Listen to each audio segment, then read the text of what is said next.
Scandale à Besançon.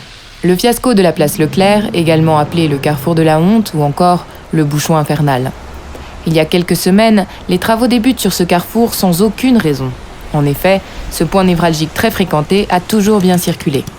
Aujourd'hui, c'est accompagné d'un élu municipal que nous nous rendons sur les lieux et ce dernier préfère garder l'anonymat. On nous a donné des consignes, il fallait démarrer les travaux le plus rapidement possible. Ça venait d'en haut, ça, on nous l'a bien fait comprendre. Il nous explique que Besançon fait partie de ces villes moyennes, peu attractives, et que changer cette image de ville de campagne était alors la priorité.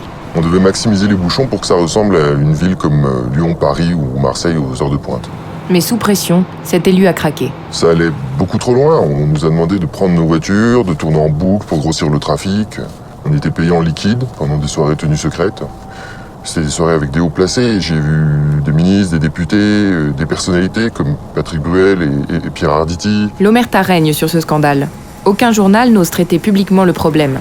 Pourtant, le mensonge est dur à avaler.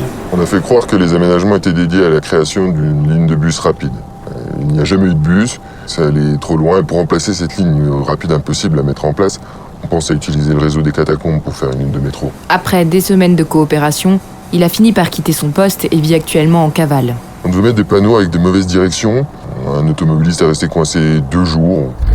Sur la fin, ils y prenaient du plaisir, ils poussaient le vice, ils nous ont fait poser des panneaux, n'encombraient pas le carrefour. Choqué, mais libéré, il est maintenant dans une phase de reconstruction.